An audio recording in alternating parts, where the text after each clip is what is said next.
From our State House studio in Montgomery, I'm Todd Stacy. Welcome to Capital Journal. There's good news to share on the education front. Alabama's public school students showed improvement on 3 key measures of academic success. That's according to data released this week by the State Department of Education. There were gains made in 3rd grade reading, high school graduation rates, and college and career readiness indicators. Alabama's graduation rate for the 2024 school year was 92%, an all-time high. That measures the percentage of students who complete their high school diploma within 4 years. But an increasingly important metric is the college and career readiness rate. That's the percentage of students who show evidence of being ready to begin a career or go to college after high school. That rate rose to 88% for 2024, the highest ever measured. Now to the reading scores. 88.4% of Alabama 3rd graders are reading sufficiently to be promoted to the 4th grade. That means that just under 6,500 students are at risk of being held back. Those students' parents have been notified by the Department of Education and encouraged to attend summer reading camp in order to test again in hopes of they can be promoted to the 4th grade. This is part of the Alabama Literacy Act, passed back in 2019 to ensure that students are reading at grade level by the 3rd grade. And I'll talk with State Superintendent Eric Mackey about these numbers in more detail later in the show. Another candidate announcement this week as the 2026 election cycle continues to heat up. Katherine Robertson officially launched her bid for Attorney General of Alabama on Tuesday. Robertson currently serves as the Chief Counsel to Attorney General Steve Marshall, a job she has held since 2017. She's also worked at the U.S. Department of Justice and served as legislative counsel to former U.S. Senator Jeff Sessions.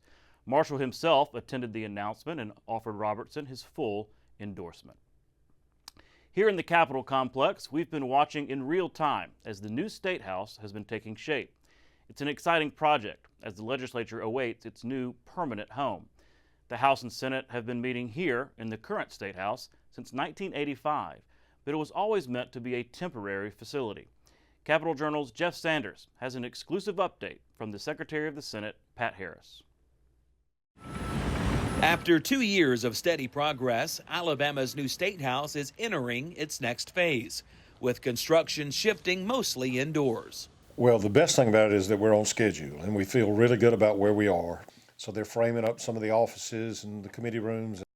Secretary of the Senate Pate Harris is one of the key leaders behind the new construction project. He says everything should be finished ahead of the 2027 organizational session. The building itself, the construction will be completed prior to that time so that we can start moving furniture in, construct our voting boards, the electronics that we need, all the IT stuff that needs to be in, so that it'll be in, tested, and functioning by the time we start the organizational session in 27. Staff could start moving in as early as late next year, depending on whether a special session is called. Hopefully we will start moving the staff prior to January, because this building has to come down, and so we'll have to have some place for those people to go. And when it comes to tearing down the current State House, Harris doesn't hold back. Couldn't come down quick enough as far as I'm concerned, but it will probably, you're looking August, September of 26. Built in 1963 as the Highway Department headquarters, the current State House holds more than just lawmakers. Well, this building that we're currently in houses all the heating and air conditioning units for the current state capitol, the Capitol building. We have to move all that equipment and put in new equipment for that all to function in the state capitol. Some of that will be in that tunnel area. That equipment will go in there. The new facility will also include a 2-level parking deck and, for the first time, safe bus access for schools and visitors. As for furniture, Harris says most of what's in the current building will go to state surplus auction, but some will make the move. We're going to take our current desk on our Senate floor. Those are redone and handmade in 2017. The house will be new because they'll have new desks. Their chamber is a lot larger than it is now. The columns will not be there, so they'll be able to have a clear view of everybody that's in there working. And for the first time, every committee room and floor session will be streamed live, part of a broader push for transparency. Harris, who's worked for the legislature for decades, says the project is about more than new walls. A more functional building for both school children, for tourists, people that come through, the functionality of the public being able to take part in the legislative branch of government. But it's a building that we want to last, just like the old state capitol, for 50 to 100 years. The new State House is being funded by a lease-to-own agreement with the Retirement Systems of Alabama. And while the move to the new place will take place in 2027, don't forget, there's one more session scheduled here in the current State House for next year. Reporting in Montgomery, I'm Jeff Sanders for Capitol Journal. Thank you, Jeff. State leaders gathered this week for a ceremonial bill signing for the Safe Alabama package of legislation, prioritized by Governor Kay Ivey and legislative leaders. Among the bills now signed into law include the Back the Blue Police Immunity Plan, a ban on machine gun conversion devices, investments in the metro area crime suppression units, and measures to address the rise in violent crime from juveniles. Every state in the nation is facing increasing public safety challenges, and unfortunately our state is not immune. But thanks to our work together on Safe Alabama, we are doing something about it. Speaker Ledbetter, Pro Tem Gudger, fellow lawmakers, and all of you standing here today, thank you for your work in passing this important public safety legislation. Alabama is sending a clear signal to law enforcement that we have their backs. The former head of the Alabama Department of Veterans Affairs has filed a federal lawsuit accusing Governor Kay Ivey of wrongful termination and defamation. Last year, State VA Commissioner Kent Davis was fired by Ivey after a lengthy and messy interagency dispute that arose from his department's attempted use of federal COVID relief funds. The governor and the state finance office accused Davis of failing to cooperate with her office and other agency heads in attempting to inappropriately allocate federal grant money. Davis previously filed an ethics complaint against Department of Mental Health Commissioner Kim Boswell and several others. That complaint was dismissed by the Ethics Commission, and Davis inferred that his firing was a result of that complaint, which he says he was compelled to file. We think it's pretty clear that she did not have the authority to fire him. He did not work for the pleasure of the governor. She did not hire him. The law was pretty clear that he was hired by the State Board of Veteran Affairs and could only be terminated by the State Board of Veteran Affairs, and only for cause. As Commissioner of Veterans Affairs, nothing but good reports from the State Board of Veterans Affairs, my bosses. They had given me a second 4-year term.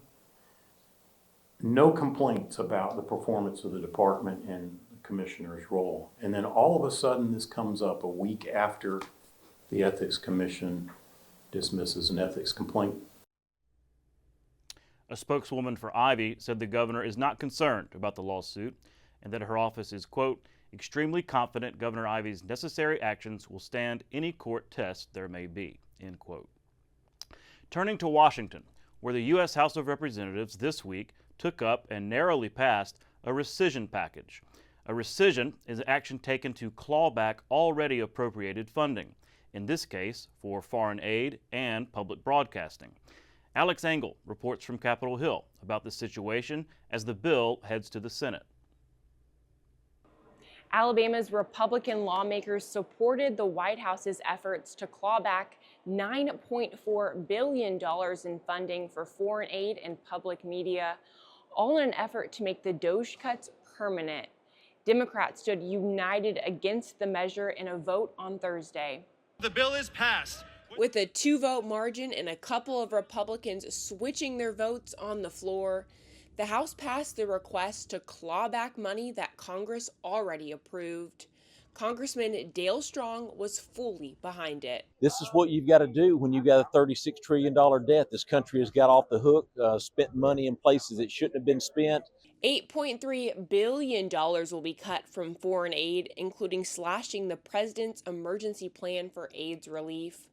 $1.1 billion will be cut from the Corporation for Public Broadcasting that funds PBS and NPR. Alabama Public Television receives trickle-down funding from the Corporation for Public Broadcasting.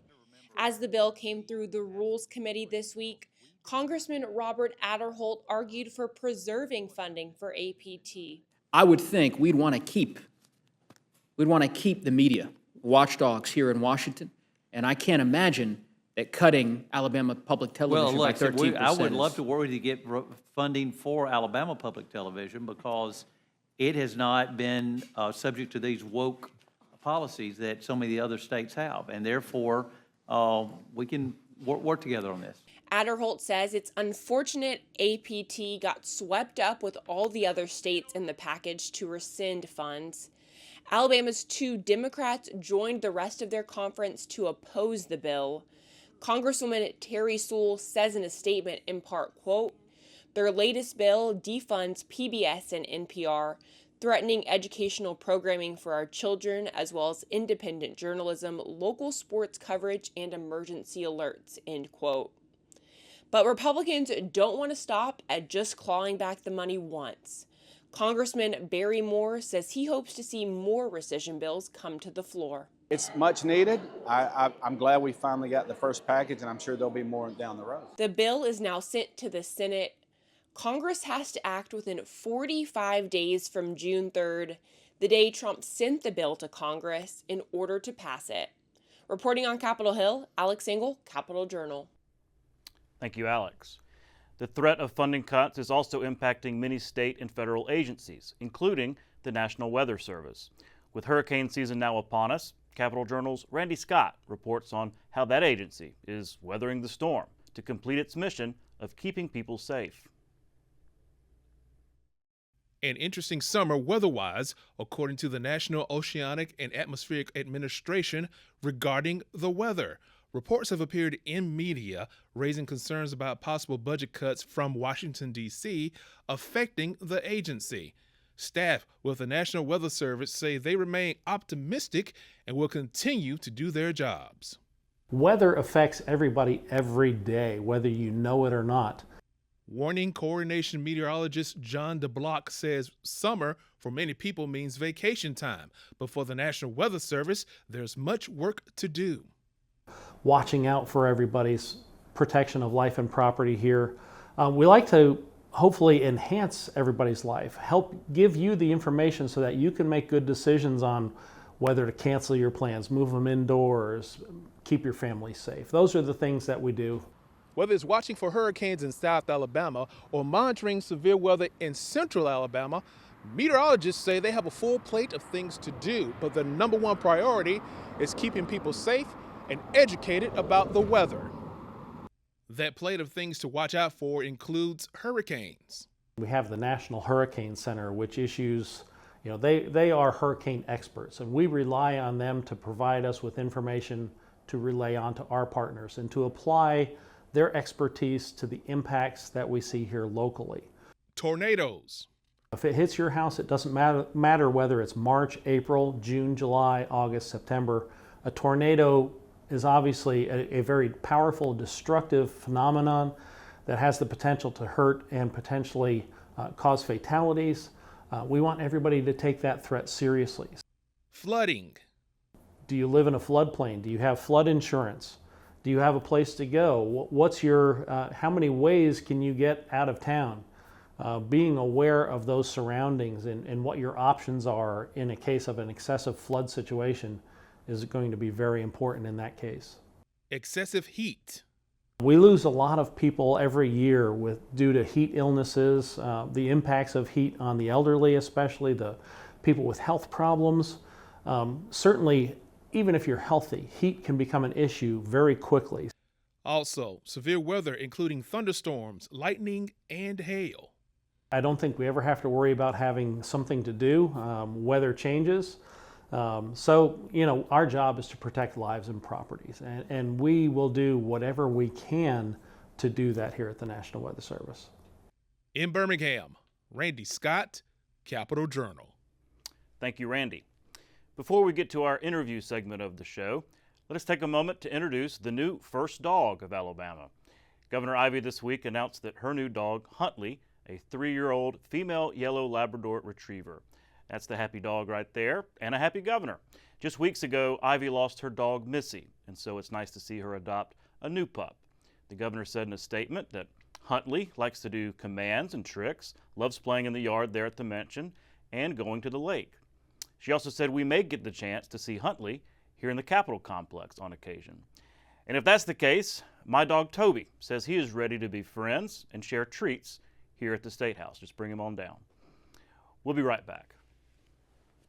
You can watch past episodes of Capitol Journal online anytime at Alabama Public Television's website, aptv.org. Click on the Online Video tab on the main page. You can also connect with Capitol Journal and link to past episodes on Capitol Journal's Facebook page. Welcome back to Capitol Journal. Joining me next is Dr. Eric Mackey, State Superintendent of Education. Dr. Mackey, thanks for coming on the show. Glad to be a part of the show today. Well, you've got some big news this week. Yeah. Good news. We've had great news this week. I had kind of tempted people and just around the edges a little bit and told our state board even last week, I said, look, we're going to announce some really good things coming up. There are some great things happening in our schools. So we announced some big numbers, graduation rate, a new graduation rate out, a new college career readiness rate out, and third grade reading scores, and all of those were trending upward. Yeah, I wanted to start with graduation rate and college and career ready rate. Graduation rate, 92%, Yep. And this is for the class of 2024, correct? That's right. That's right. And then college and career ready rate of 88%. That's right. Explain the difference between those two metrics. Sure. So you graduate, you earn a high school diploma based on the what's laid out in the law. You have to complete so many courses and get ready to graduate high school.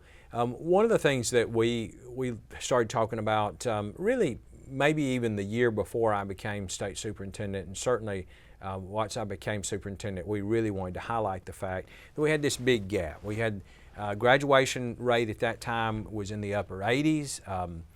Now, as you said, it's 92%. But a lot of those students were graduating with no demonstration that they were ready for the next step in life. So we actually about 70% of our students demonstrated that they had either a college or career credential, something that demonstrated they were ready to go on to college or go to work. And we wanted to close that gap, and we said, we're going to have a strategic initiative to close the gap. We asked the legislature for some funds to work on that. The state board actually came along and said, we're going to start in 26. We're going to actually make it a requirement that they have to have the CCR to graduate high school to get the diploma. And districts took us very seriously. I've got to give a lot of credit to principals, superintendents, and local school boards who said we're going to raise these rates. So we've gone from about 70% of our students demonstrating proficiency on college career readiness, and I can talk a little more about what that means, to now 88%. So the gap has gone from, close to 20% down to only about 4% now. And I believe we'll close that gap, and we'll get to over 90% graduation rate and over 90% of them college and career ready. Yeah, let's go deeper, because what goes into that? What goes into college and career ready in terms of, closing that gap? Because 2026, that mandate's coming. Yeah. Is that essentially going to be the new graduation rate? That'll be, so that there will be a point where the graduation rate and CCR rate match, because they have to match, because we've said you have to have it. So what do we mean by CCR, college career ready? There are about 9 ways they can demonstrate it. The fastest growing is to earn college credit in high school. So dual enrollment. Okay. They can go to early college through UA or Auburn or one of our regional 4-year institutions. They can go to a 2-year college. But if they pass a college level course and demonstrate obviously then that they can do college level work, then that is automatic. Also scoring a 3 on an AP exam, which is according to the College Board, college level work. Having what we call a college ready score on the ACT, which ACT says that means you're almost guaranteed to be ready for college work, to do well in college if you score college ready. There's some smaller things like the IB program. We don't have a lot of IB programs, but if they graduate from an IB program, that obviously counts. Now, what about those students who aren't going to college? Right. Well, they can earn a credential. So that might be like a license in welding or there's, I can't even think of all of them. There are all kinds, there are all kinds of vocational career credentials that are recognized by industry that if you get this, you can go straight into work that we recognize. And then another one is being a career tech completer. So let's say you're going into a program. Some of the programs don't have credentials, but if you go into a sequence of career tech courses that ends with a capstone program and you complete all those successfully, then that shows that you're ready to go into maybe a craft, whether that be carpentry or electrician, and so that is another way to demonstrate. So we wanted to create a broad enough field that all students, whether they were going to law school or they were going to become an electrician, they would have a way to demonstrate their readiness. Or the military, right? Military, yeah. If they're accepted in the military enlistment counts. But we also want to make sure that everybody does have some plan, whether that's in a trade, it's going to college, it's going to the military. When you leave high school, you need to have demonstrated that you're ready for the next step in life. Now, they may change. So somebody can come in and they could say credential in welding, and then they get to the end of the senior year and they say, you know what, I love this welding, I'm going to keep that up, but what I really want to do is be a supervisor, and I need a college degree for that, so I'm going to college anyway. Mm-hmm. So they're not locked into any one pathway, but at least they've got a pathway where they've demonstrated they can make a living. I think it's so interesting to have seen that evolve over the last 10 or 15 years in terms of the graduation rate, because it had been a controversial kind of figure. And then the focus on these outcomes. I think that's really interesting and really a lot of progress. I'm sure the board was excited to hear those progress. Yeah, they were. And several years ago, many years ago, way before my time, when the board voted to do away with the high school graduation exam, I think a lot of people had concerns. Will there be a quality measure if we don't have a graduation exam? And that was a legitimate concern. But this college career readiness became the quality measure, and again we've been closing the gap on that, and the board's made it clear we're going to transition in the next year to requiring that for graduation. Switching gears, third grade reading, another big announcement today. 88.4% of third graders this year, this is 2025, with sufficient reading. Right. And so that's an improvement over last year, correct? So it is an improvement, but it's going to be a little different because there are a few you got a lot of astute viewers, but a few of them are going to be really astute with a great memory, and they're going to say, well, wait a minute, I thought last year, that number was over 90%. The difference is we changed the cut score. So we raised the cut score this year, and so if we look at apples to apples, and the new cut score is 444. Nothing can be on a 100-point scale, but so it was 434. Now we've raised it to 444. So if we look 444 to 444, where were we last year? Where are we now? We've gone from about 13% of our students below grade level to 11%. Okay. If the same cut score. Yeah, applied. if you applied the same cut score. So true, the number looks like it's gone down a little bit, but the proficiency is actually going up.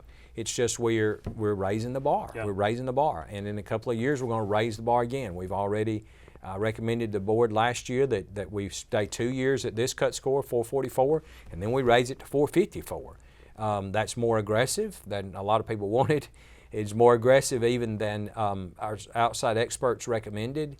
But I felt like it was very important to raise the bar and to raise the bar as quickly as we could.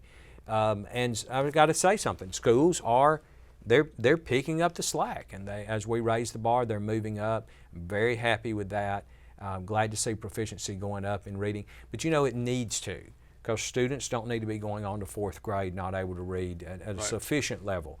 Now, we also are being sure we warn parents that 444 is the cut score. If you've got a child who scores 445, he or she is going to be promoted to fourth grade, but they may still be a really struggling reader because there's it's how statistics work. They may be a 445 today or 443 tomorrow. Right. And so we need those students to also make sure or parents to pay attention and make sure if their child is still close to that mark, even though they're moving on, that they're watching their reading closely, working with the teacher to make sure we see that progression and get well above the cut score.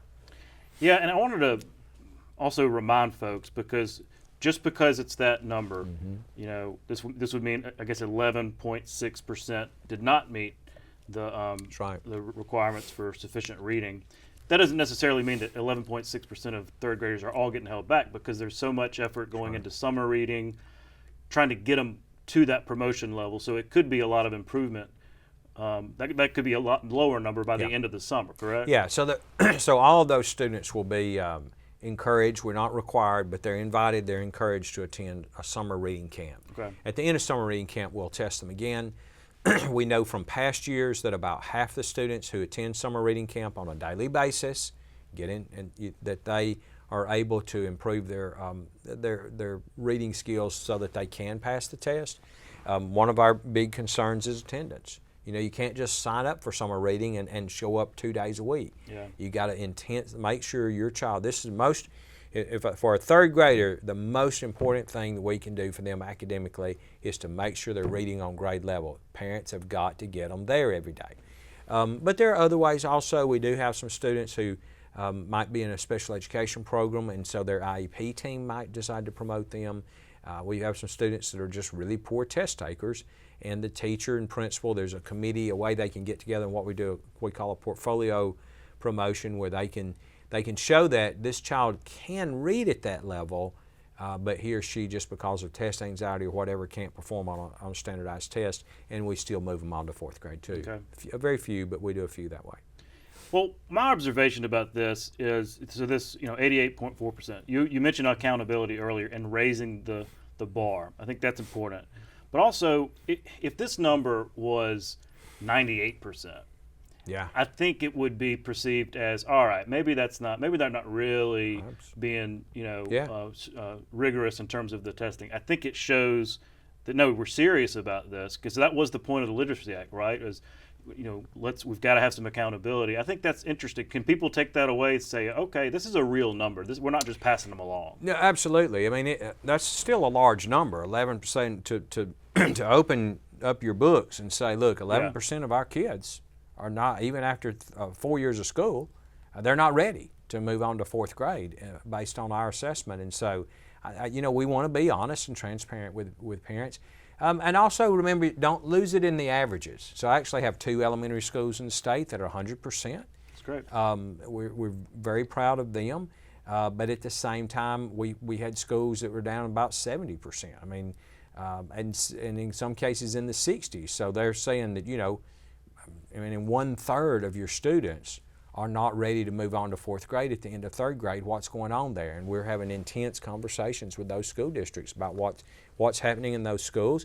Not trying to to throw anybody under the proverbial school bus, but we've got to know what's going on with those schools, because that's unacceptable, obviously, to us and to the local school board.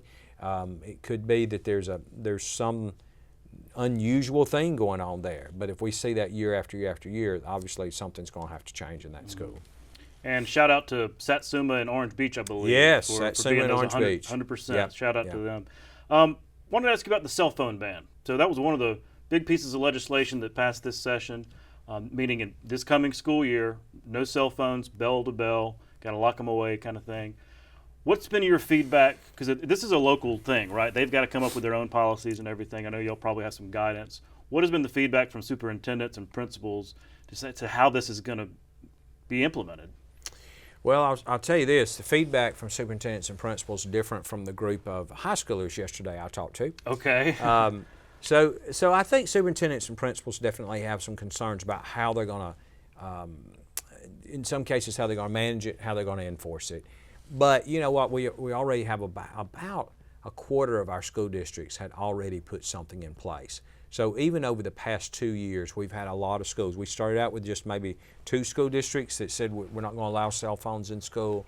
And then last year it multiplied greatly. This year they'll all have to go to it. So I say that to say there are people who've already walked this road, and they'll be able to help their peers figure it out. It is very doable. But they'll have to have a policy in place, and it'll be implemented this fall. Now, I did talk to a group of young people yesterday, very smart young people who were with the Troy University American Village Leadership Program. Enjoyed my time with them, but I will tell you, they asked me some of the best questions yet about cell phones and why we were doing it. And what that would look like for them in the fall, and I asked them some questions too, so I enjoyed that very much. But I think it will be a shock to a lot of our young people to not have access to their phone. But again, as I said, we have walked this road already in several school districts, and it'll be okay. We'll all be better off to turn our phones off for a little while. Maybe one of those things that after a couple of years, it'll just kind of be what it is, a little rocky at first, but all that. Well, if they pass a law and tell me I can't use my cell phone for 7 hours a day, I'll be throwing my hands up. So that's great. If you took mine away for that, that would be tough. We're all addicted. Wanted to ask you about the RAISE Act, another big policy reform this session. We keep harping on this because it's such a big deal. I know the board discussed this at length today. Talk about this from your standpoint. We've talked with the legislature about it. The committee that kind of put this together, this hybrid plan, giving school districts funding for these students that require more money to teach. Talk about it from a departmental standpoint, what that means for y'all. Yeah, well, we're very excited about it. I appreciate the leadership that Governor Ivey and Finance Director Poole showed in this, and then our two budget chairs, Senator Orr and Chairman Garrett, because they really had a vision for where we want to go, and yet they had the realism to know we can't get there all in 1 year. I think they made a wise decision to say the base is actually pretty good. Alabama's, the way we establish our base in the foundation program is kind of a national model. There are other states that look at us. So we have this floating base. It's not exactly the same everywhere because we look at several criteria in building the base. And that's a good thing. We've been there for a long time, but just because something's been in place for 30 years doesn't mean it's all bad. Same time, we needed to move to the next step. We needed to do some student-directed, student-based funding, and they did that. So in my opinion, they really landed in a sweet spot where they were able to preserve the best of what the legislature had done in the mid-90s, which is still in place, but add on to that even better stuff for the future. And I think as we grow, I'm not sure I can remember all of them, but we now have a student weight for student poverty. So the more poverty there is in the system, more concentrated poverty there is, obviously, the more money they'll get. For special education, and special education tiered out in 3 different tiers, for English language learners, for gifted students. And I think that's going to be, and the future is going to be a very positive thing for our schools. Now, it'll be a positive thing this year, but what we have to remember is it's $166 million.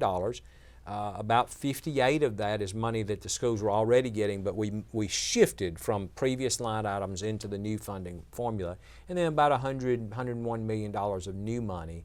Over time, both the budget chairs have talked about, look, this is not life-changing money in 1 year, but we are moving toward, we've got a new system in place, and we're going to move toward more and more and more of our funding, new funding going into this new system. And I think we're going to look back in 10 years and say that was really a watershed moment. That was a very good thing to do. But at the same time, I want to have the caveat, and in the school board meeting earlier this week, I was real careful with them to say, look, don't expect the world to change overnight, because this is the beginning. And I think people would have unrealistic expectations if next summer they say, well, what good did that do? Look, there's going to be no appreciable good over the next year, because remember, it won't even go in place till October. We'll have 3 quarters worth of data next year. But I think 10 years from now, we look back and we'll say, hey, that was a watershed moment, a great decision on the part of the state. Yep, it's a big deal. Almost out of time, but I wanted to ask you about this. We haven't really discussed this. You are the chairman of among your national peers of the Council of Chief State School Officers. This is state superintendents, right, from around the country. You're the chairman. You're the leader of the group. Well, congratulations on that honor, by the way. But talk about what that is, because I mean, it really puts you in the at the table in terms of nationally in terms of education policy. Yeah, it does, and I have really enjoyed so far my term with CCSSO. So that's all the states plus the territories, the Department of Defense. So there are actually 57 of us, and we get together 3 times a year. We talk about policy, we talk about governance. It's a great group of people, and I'm thrilled to be the president, but it's also a group that leads to some tough discussions because, as you can imagine, there are deep red states, there are deep blue states, and there are purple states, and they all have their own way of looking at policy and governance and how we do school, how we fund school, what our policies are going to look like. And then, of course, even in those states, there are changes. So we're a pretty deep red state. I'm very proud of that, but at the same time, we certainly have a lot of people who disagree with one another inside our state, inside our legislature, and inside our local school boards. So no one person represents just one view, and we know that. We get together and we have some very lively debate, but it's friendly debate because I will say it's a group of my state chief colleagues across the country who they come to it the same way I do. We deeply care about students. We want students today to get a really good education so they can have a bright future for tomorrow. And my colleagues, whether they, some of them are elected Republicans, elected Democrats, they're appointed by a board like I am. Some of them serve on governor's cabinets. But I would have to say they all come to it with the same goal in mind. We want our students to be better prepared for a bright future. I'm enjoying it. It makes me very proud. I'm the only person from Alabama to ever hold this office, and chosen by my colleagues across the country, and I'm honored and humbled to serve, but also proud to be able to do this for Alabama. Well, look, congratulations on these improving scores that we're seeing, and thank you for your time in explaining some of this. Look forward to seeing you back. Yep, be glad to come back. We'll be right back. Since 1997, Alabama Public Television has provided programs, services, and resources to child care professionals, teachers, and parents. Visit aptv.org/education to learn more. You're watching Alabama Public Television, celebrating 70 years of service to Alabama.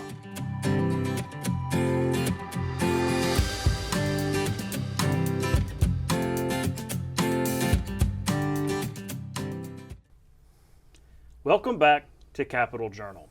Joining me next is Rick Pate, Alabama's Commissioner of Agriculture and Industry. Commissioner, thanks for coming on the show. Thanks, Todd. Good to be with you again. Well, obviously you're the commissioner there, Ag Commissioner, but that's not why I want to have you on the show. You're running for Lieutenant Governor. You've made it official last week that you're in the race. It's going to be an open seat because the current Lieutenant Governor, Will Ainsworth, is term limited. So it's an open seat. Candidates are getting in the race. So let me just ask you that most basic question, and that is, why run for Lieutenant Governor? Why do you want to be Lieutenant Governor? Yeah, I don't know that I thought why I want to be. I know why I'm running, though. I feel like with the conference we've done at the Department of Ag, we've gotten a lot done, and it's been really meaningful work to me. And I've really enjoyed myself. I feel like I poured myself into that job, and yeah, I just still feel like I still got a lot left in the tank. And obviously, I'm term limited also out of my job, which I support. I really feel like I've given this really now 6.5 really good years and burned most of my really great ideas up. And so, yeah, I think it's time for somebody new to come in and put their impression on it. And like I said, I feel like I've got something to give.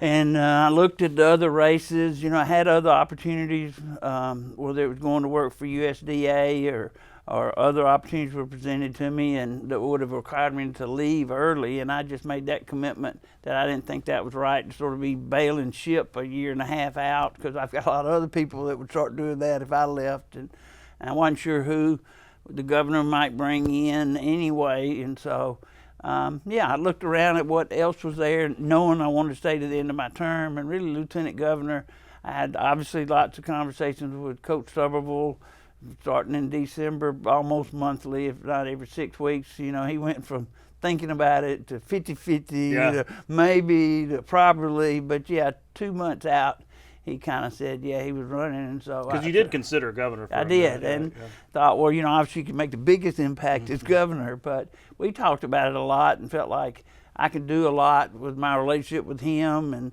and I've got such a great relationship with the Senate, you know. Garland has been probably one of my best friends I've had in the State House, but a lot of good friends, Democrats. Bobby Singleton and I are close. I actually traveled with him on a trip, and so I think, you know, I've been told over and over, so I will pretend it's true. It's the kind of job you can make what you want it to be, and I think that's what I've done as Commissioner of Agriculture, has made it something it's never been. I think, of course, we brought probably more money, probably $100 million in 6.5 years I've already been there, from Washington, USDA, FDA, EPA money back to Alabama, and grown a lot of the programs we've created that didn't exist. Sweet Grown Alabama did not exist when I got there, and so that whole branding, that gives me a lot of, that's probably going to end up being my legacy when I leave. But yeah, I wanted to ask you about that because, all right, before you were ag commissioner, you were a mayor, small town mayor. So that mayor experience lent itself to ag commissioner in some ways, right?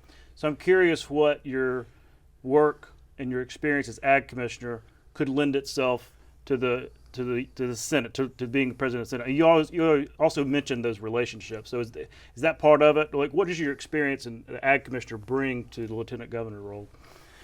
Well, and even the business experience from 38 years of running a business and being successful doing that. But yeah, I think everything is about relationships. I mean, you can't, unless you're the governor, maybe you could push something through that nobody else cared about, but in the lieutenant governor and the Senate role, and I think that's what frustrated Coach Tubble so much. You know, you're one of 100 and 100 most powerful person, but you can't make anything happen by yourself. And of course, obviously, as governor, he'll be able to. But yeah, I think people that know me seem to think I'm pretty easy to get along with. I probably, as mayor, we always try to really build a consensus. I don't think we ever took a vote that was like 3-2. I mean, if I couldn't get it 4-1, we just didn't do it until I could understand why there were problems. And yeah, that's kind of my skill is getting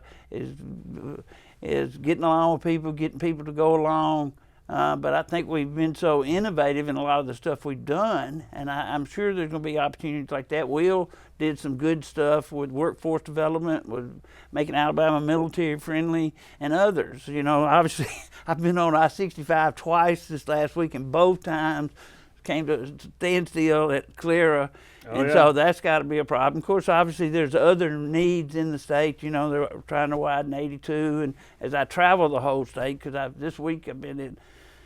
I was actually in Cleveland County last night and Dale County the night before. I'll be in Barber County Thursday night. And so yeah, I see the big roads and the medium roads and the little roads. So yeah, there's lots of needs, infrastructure needs. But infrastructure, I mean, farmers got to have infrastructure, business got to have infrastructure. You know, obviously solving this broadband thing to move up as much as we have from 48th or something to the mid-20s, you know, is huge to rural Alabama. You know, you just can't, nobody anymore can live without.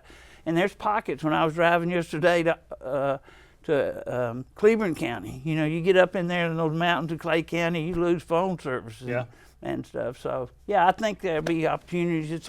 But I you know, just feel like I got something left in the tank.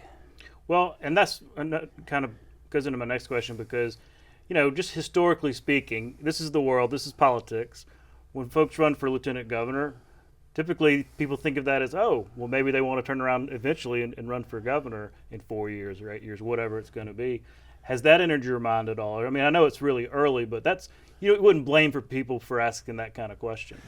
Yeah, and a person asked me that question about a week ago, and I honestly told them, and I think people will tell you about me, I'm pretty much an open book as far as responding, but yeah, I'd never thought about that. I mean, it's not the reason, it's never even a consideration in running for lieutenant governor. I just want to serve. I mean, I don't know, I'm not even committing to serving 2 terms. I just know I want to serve 4 years, 1 term, and then we'll see, I guess 2 years into it, if it's still, I feel like I'm making a difference, and so, but yeah, that certainly hadn't even crossed my mind about 8 years from now. You mentioned Tuberville. just realistically speaking, I don't want to get too far ahead, but I mean, this is what everybody says. He's got a pretty good shot of being governor, right? We can just say that. So that the reason I bring that up is the current governor and the current lieutenant governor haven't always had the best of relationships, right? It's been icy at times. So how is your relationship with Tuberville? I mean, if you were lieutenant governor, he was governor, do you feel like y'all would get along pretty well? Oh, yeah, and we've talked about that a lot. I mean, I'm not saying he had me over to his house on Easter or anything like that, but yeah, we've talked a lot. In fact, I'm introducing him. I'm speaking down at the Alabama AGC meetings Friday morning, and then I'm introducing him. He's speaking right after me, and then in about 3 weeks, I got him to come and me to serve on a panel for the Grocers Association down at Sandestin. And then actually we're going to go to dinner that night before. So yeah, I don't want to act like we're best friends. He runs in a little different circle than I do in Lowndes County. But yeah, we've certainly talked about that a lot as far as working together. And you know, I feel like between that relationship and, you know, obviously, well, not obviously, but I was a Trump delegate the last two conventions. Of course, they didn't have it in 2020, but I did attend in 24. I was a Trump elector to the Electoral College in 20 and 24, and so I have some of those ties there. So, yeah, I think, I mean, obviously he likes Coach, and I've met him one time and shook his hand, but yeah, I would think his people know who I am. Mm-hmm. Well, it's going to be a long campaign. I mean, you just made your announcement, so we want to have everybody on at the beginning. We hope this conversation can continue because we want our audience to become familiar with all the candidates and who might be, you know, our next leaders. So thank you for your time, and good luck on the campaign trail. It's going to be a long one. It will be, yeah. You look back on it years from now fondly, but while you're going through it, not so much. It just seems like it starts earlier. It does. I think it does. But you got to get out there, right? So Anyway, thanks again for your time. Thanks, Todd. We'll be right back. You can watch past episodes of Capitol Journal online anytime at Alabama Public Television's website, aptv.org. Click on the Online Video tab on the main page. You can also connect with Capitol Journal and link to past episodes on Capitol Journal's Facebook page. Welcome back to Capitol Journal. Joining me next is Alabama Secretary of State Wes Allen. Mr. Secretary, thanks for coming on the show. Yes, sir, Todd. Thanks. Appreciate it. Well, obviously you are Secretary of State. Sure. We could get into all that, but really why I wanted to have you on is because you've announced your candidacy for Lieutenant Governor. You were actually the first one to get in the race. You were kind of early announcing it, but it's all, the campaign season has started. So I want to talk to you about your candidacy, and let me just ask you the most basic question, and that is, why are you running? Why do you want to be Lieutenant Governor of Alabama? Well, first off, it's important. This position is vitally important to the state of Alabama, and I want to take the experience, Todd, that, you know, as a Pike County probate judge for 9.5 years, my one term in the Alabama House of Representatives where we did a lot of work, a lot of good work, and then of course my 4 years of experience working in the Capitol, you know, so judicial, legislative, and now executive as secretary. I think all of that experience is going to transition well towards the Lieutenant Governor's role. And I think having somebody in that position that understands the legislative process, that understands the vital role that the Lieutenant Governor's office plays in the leadership of Alabama and the direction of Alabama is vitally important. And I want to be the man to sit in that chair and to preside over the Senate and be the one that helps with 167 different boards and commissions making appointments.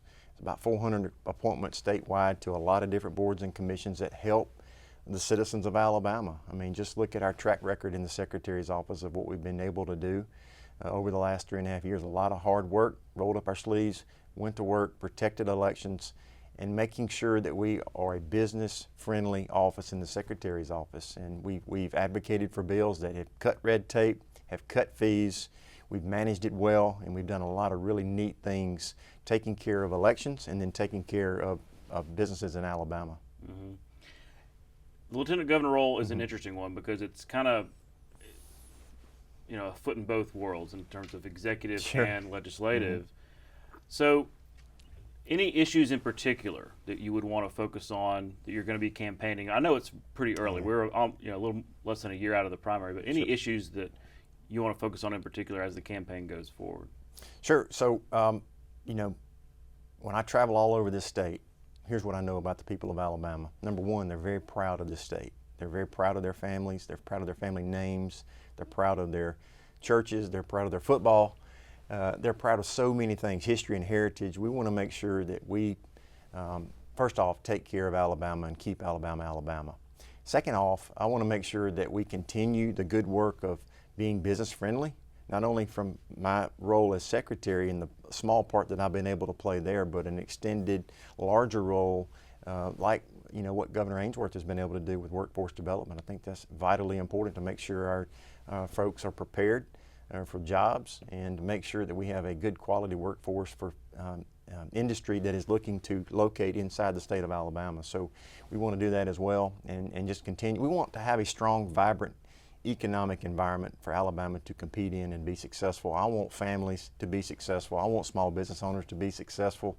We want to cut the red tape. I've done that in our office as secretary. I proposed some bills back when I was in the legislature to cut red tape and to keep administrative rules down and the economic footprint that they would have had on and burdensome rules that are sometimes placed on small business. And I think my track record as probate judge in the legislature and as secretary reflects that. Mm-hmm. Now, anytime anybody runs for lieutenant governor, the natural question is, oh, well, maybe they want to be governor, right? So let me ask you about that. Any thought in your mind about, oh, is this a stepping stone to the top job? Great question. I know you're doing your job to ask it. Well, yeah, that just gets natural and it it's comes a natural up, question. right? Let me just say this. I think anybody that knows me knows the type of man I am to focus on what's right there in front of me and to, when I get a position like probate in Pate County, the legislative process, and as secretary, we roll our sleeves up and go to work. And I want to focus on what we're doing. I want to focus on that lieutenant governor's race and the lieutenant governor's role to make sure I work as hard as I possibly can for the people of this state. And, I want to focus on the lieutenant governor's race and the lieutenant governor's role. So that's what we want to do. Let me ask about Tommy Tuberville, because I think it's pretty obvious. I mean, there's a long way till election day and everything, but he's in the catbird seat, right? Sure. So he's very likely to be the next governor of Alabama, just real talk. Sure. And the reason I bring it up is it's no secret that Lieutenant Governor Ainsworth and Governor Ivey have not always had the best relationship. I see at times. How's your relationship with Tuberville? Would you want to have a closer relationship maybe than Ivey and Ainsworth have had? Well, Coach and I have, as far as I know, we've got a great relationship together. I've been to visit with him several times in D.C. when I went up for the Secretary of State's National Conference, and when I've testified before Congress and the Senate, I visited with him and talked to him about the things that we are addressing in our state, like voter file maintenance, making sure non-citizens are not voting, making sure we're taking care of the things that we need to take care of inside the Secretary to protect Alabama elections, and being business friendly. But we have a great relationship. I'm looking forward to working with him and making sure that he gets his agenda passed.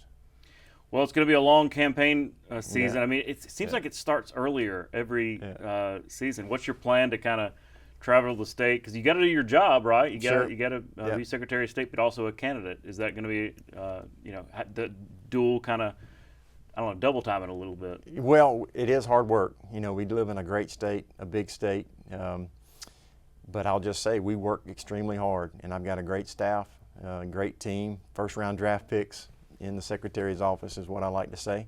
But we like to visit one-on-one with individuals and visit with different groups, laying the groundwork and the foundation for the campaign that's ahead of us. We feel confident of our conservative record that we've had, and I think people, if they do their due diligence and look at us and look at our campaign, know what we've done in the past, in the Secretary's office, in the legislative role, protecting elections, protecting, like for instance, VCAP, the one that protect the bill that we passed, the second state now to pass to make sure back in 2022 that protect minors from the cross-sex hormones, puberty blockers, and the transgender surgery.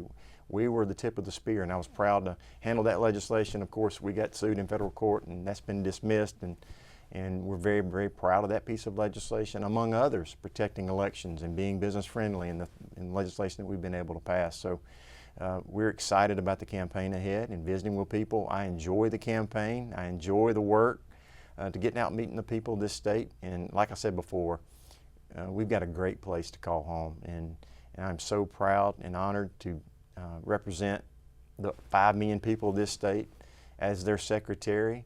And it's, Todd, when I walk into a room, like for instance in Washington, D.C., at a conference of my fellow counterparts, 49 other secretaries from around the state, it's not Wes walking into the room, it's Alabama walking into that room. And I want to make sure that I represent Alabama with class and integrity and the way they want to be represented. You know, sometimes, you know, everybody may not always agree on every particular issue, but I want to make sure that I represent everybody the way they want to be represented. And I'm so proud of Alabama. Well, look, like I said, going to be a long campaign season. Yeah. It won't be the last time we talk, No. but we'd like to do these introductions in terms of, you know, candidates Sure. announcing and everything. So good luck on the campaign trail. We'll Thank talk you. again soon. Thanks, Todd. We'll be right back. Tuscaloosa served as the second capital of Alabama from 1826 to 1846 when the capital moved to Montgomery. The Greek Revival and Federal-styled Capitol building was leased to Alabama Central Female College for use as a concert hall and classrooms until it was destroyed by fire in 1923. The architectural influence of the structure is reflected in many of the buildings on the University of Alabama campus, and the ruins are a city park. That's our show for this week. Thanks for watching. We'll be back next week at the same time, right here on Alabama Public Television. For our Capitol Journal team, I'm Todd Stacy. We'll see you next time.